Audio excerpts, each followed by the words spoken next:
Hi friends, welcome to Thilaka's kitchen. இன்றைக்கி ஒரு சிம்பிளான மீன் குழம்பு ஒன்று செய்து காட்ட போகிறோம். எப்படி செய்கிறேன்னு சொல்லி காட்டுறோம். வாங்க வீடியோக்குள்ளே போவோம். இப்போ 2 மேசக்கரண்டி அளவு எண்ணெய் சேர்த்துருக்கோம். தாளிக்க வெந்தயமும் கடுகும் சேர்க்குறோம். வெந்தயமும் கடுகும் சேர்த்துருக்குறோம். வெந்தயமும் கடுகும் பொரியுது. கருவேப்பிலை சேர்க்குறோம்.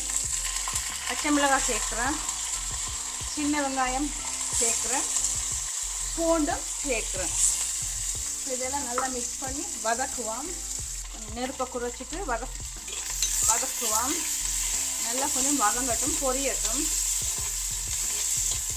இப்போ இதில் நான் கொஞ்சம் மாங்காய் பீஸ் கொஞ்சம் வெட்டி வச்சுக்கிறேன். கொஞ்சம் சின்னதாக மாங்காய் கொஞ்சம் சீவி வச்சுக்கிறேன். அதையும் அதில் சேர்க்குறேன். மாங்காய் நல்லா கரையணும் அந்த குழம்போட.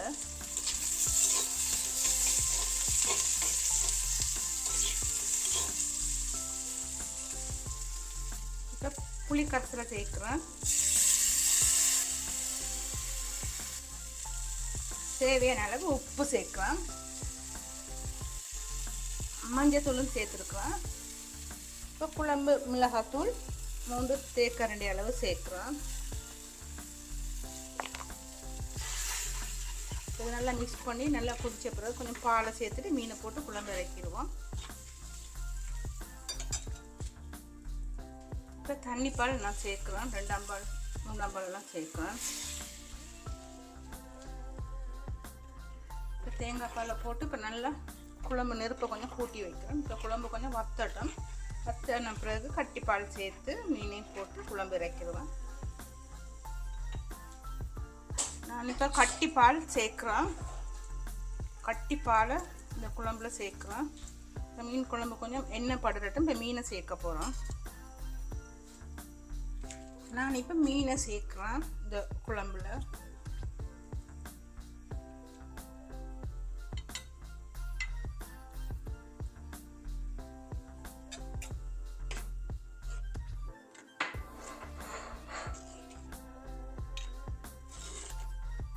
இது ஒரு 3 பேருக்கான குழம்பு.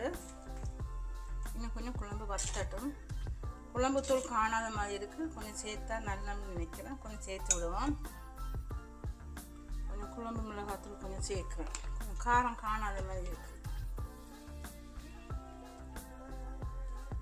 இந்த மீன் குழம்பு ரெடி ஆயிட்டுது. இந்த மீன் குழம்பு நான் எப்படி செய்யுதுன்னு சொல்லி பார்த்துருப்பீங்க. பிடிச்சிருந்தா லைக் பண்ணி, ஷேர் பண்ணி, சப்ஸ்கிரைப் பண்ணுங்கள்.